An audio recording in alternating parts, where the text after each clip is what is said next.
folks, so we are going to use the two-post hoist here. We have the vehicle already set up. We want to make sure that it's centered between both posts. And we're going to set up the last arm here. What we're looking for on a type of vehicle like this is mostly a unibody design. We're looking for the pinch weld is what we're lifting on.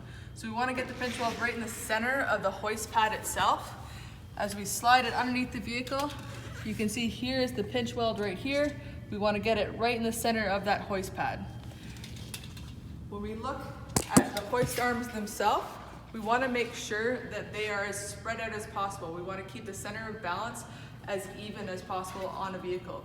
If the hoist arms are too close together, it could cause the potential of the vehicle tipping and falling over, especially when you start to manipulate working on large components, or removing large components on the vehicle. So we're going to lift the vehicle up now. Here are the controls for this two-post.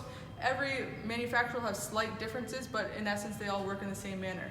We have a green button here indicating the up, and we have a down lever for lowering the vehicle.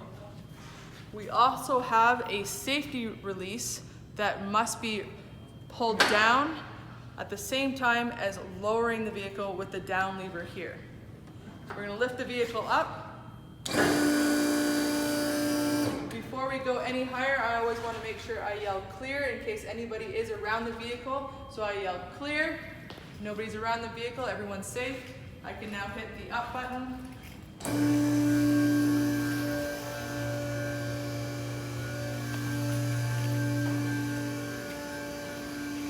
We want to lift the vehicle about approximately 30 centimeters or 1 foot off the ground. At that point, you go to the front of the vehicle and give it a good shake. We want to make sure that it's stable on the hoist. If the vehicle is going to fall, it's obviously less dangerous to fall at a foot rather than above a technician's head. So give it a good shake, make sure that it's stable on the hoist, and then you can continue lifting the vehicle in the air. As you can hear that loud bang noise, that is your safety lock. So each lock you're going up, it creates that loud banging noise. If you don't hear that, that means your safeties are not working, the locks are not working.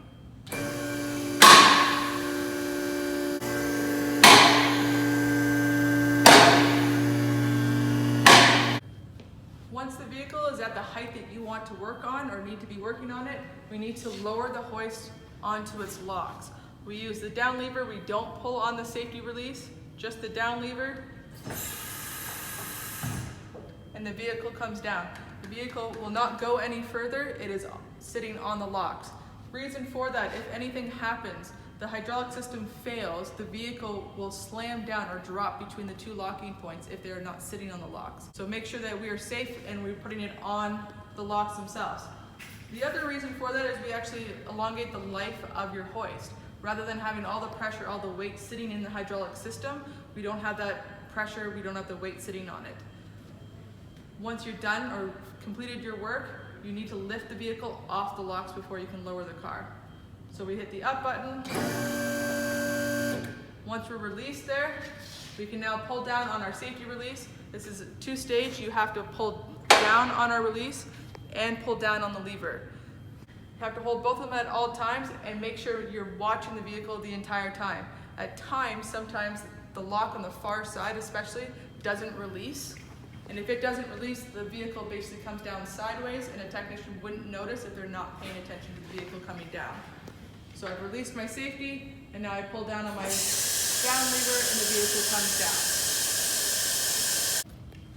So something else you will notice is that the arms of the hoist actually has locks as well.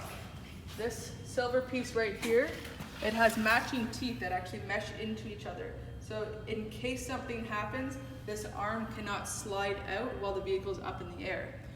It is completely automatic as the vehicle lowers. The pin at the bottom will contact the floor. Once it contacts the floor, it lifts up and releases the lock.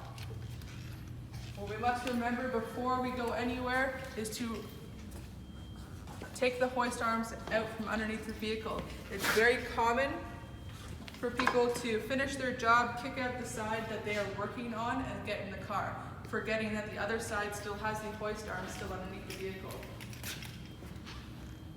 We must make sure that these hoist arms are also removed from underneath the vehicle before we drive the car out of the shop.